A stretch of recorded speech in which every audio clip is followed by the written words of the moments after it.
Michezo hii ipo kwa mujibu wa maelekezo na miongozo ya serikali kwenye mitaala yetu. Kwa hiyo tunachokifanya ni pamoja na kuja sasa kushindanisha, kuona vipaji ambavyo vimeandaliwa na walimu kwenye ngazi ya shule. Mashindano haya yameanza kwenye ngazi ya shule, yakaenda kwenye ngazi ya kata, yakaenda kwenye ngazi ya wilaya. Kwa hiyo kila wilaya imechuja na kupata wanafunzi ambao wanaona wanaweza kuwakilisha wilaya kwenye ngazi ya mkoa, na hatimaye kila halmashauri imekuja na wanafunzi wana michezo 120 pamoja na walimu wao wa michezo. Kimsingi kwenye ngazi ya mkoa wanaokuja sasa ni maafisa michezo na maafisa utamaduni, lakini kwa kupenda michezo ziko baadhi ya halmashauri wamekuja walimu wao wote wa michezo yote. Kwa mfano halmashauri ya Karatu tunawapongeza sana, wamekuja wote kabisa, na tunahimiza wengine pia kuiga jambo ambalo limefanywa na halmashauri ya Karatu. Mkurugenzi na afisa elimu, hongera sana kwa kuwaleta walimu wote.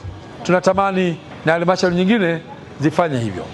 Ndugu katibu tawala mkoa, mashindano haya wanafunzi walianza kuripoti hapa mkoani tarehe 27, lakini wamefanya mashindano hadi leo ambapo unakuja kuzindua.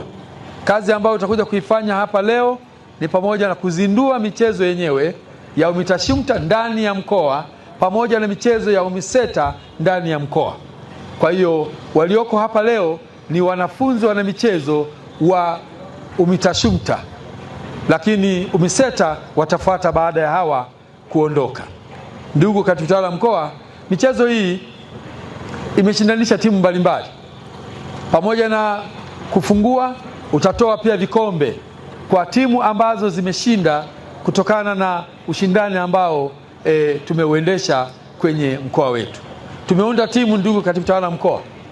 Timu hiyo ni wana michezo wataalamu, wamewachuja hawa wanafunzi hawa wana michezo, na hatimaye tutabaki na wana michezo 120 ambao sasa hao, ndugu katibu tawala mkoa, itakuwa ndio timu yako ya mkoa ya kwenda nayo mkoani Iringa kwenye mashindano ya kitaifa.